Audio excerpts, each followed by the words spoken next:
चॅनलवरती आपलं सहर्ष स्वागत। आज आपण कायदेविषयक घडामोडीच्या अनुषंगानेच बोलणार आहोत। कायदेविषयक घडामोडी आणि कायद्याचं पालन ह्या माणसाच्या आयुष्यामध्ये किती महत्त्वाचा रोल प्ले करतात हे समजून घेणं आणि त्या अनुषंगाने आपलं जीवन व्यापन करणं अत्यंत महत्त्वाची गोष्ट आहे। मित्रांनो, बरेच जणांच्या मनामध्ये अशी संकल्पना येते की कायद्याचं पालन करणं हे आपल्यासाठी फार महत्त्वाचं नाही किंवा कायद्यांचं पालन केल्यामुळे आपल्या जीवनामध्ये कोणत्या कोणत्या गोष्टी घडतात, काही सकारात्मक घडतात किंवा काही नकारात्मक घडतात, अशी बऱ्याच जणांच्या मनामध्ये द्विधावस्था असते।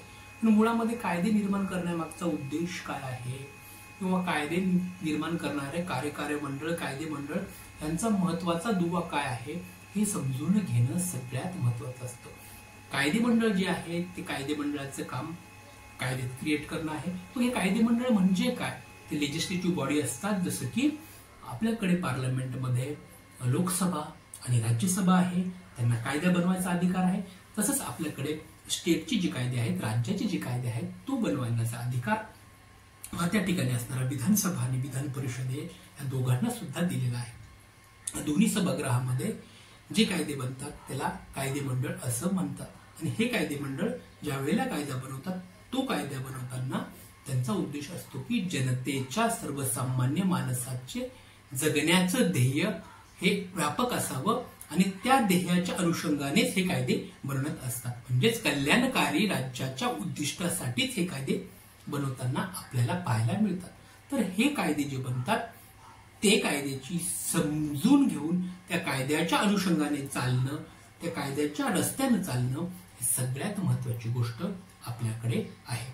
बऱ्याच जणांना कायद्याचा अभ्यास नसतो आणि कायद्याचा अभ्यास नसल्या कारणामुळे कुठेतरी चुकून त्यांच्याकडून कायद्याचं व्हायलेशन होतं आणि मग त्यांना मोठ्या प्रमाणे शिक्षेला सामोरं जावं लागतं। म्हणून सर्वसामान्य माणसांनी सुद्धा कायदा समजून घेणं ही एक काळाची गरज आहे। कायदा समजून घेतल्यानंतर त्या कायद्यामध्ये येणाऱ्या प्रत्येक गोष्टीची इत्थंभूत माहिती समजून घेणं आवश्यक आहे आणि ती माहिती समजून घेतल्यामुळे नक्कीच सर्वसामान्य माणसाच्या जीवनामध्ये कुठल्याच प्रकारची अडचण किंवा कुठल्याच पद्धतीचा अडथळा येणार नाही याची सुद्धा आपल्याला गरज या कायद्याच्या अभ्यासामुळे समजून येईल। तर हाच कायद्याचा अभ्यास आणि ह्या कायद्याच्या अनुषंगाने येणाऱ्या सगळ्या घडामोडीचा अभ्यास आपल्यापर्यंत ह्या चॅनलच्या माध्यमातून आम्ही घेऊन जाणार आहोत। त्याचबरोबर प्रत्येक माणसाला कायद्याच्या गोष्टीत राहूनच आपल्याला जीवन जगायचं आहे। ही एक कायदेशीर घडामोडीचं कायद्याचं पालन करण्याची एक चळवळ आपल्याला सर्वसामान्य माणसांच्या मनामध्ये रुजवायची आहे। हा एक व्यापक दृष्टिकोन घेऊन आम्ही आमचं चॅनल चालवत आहोत।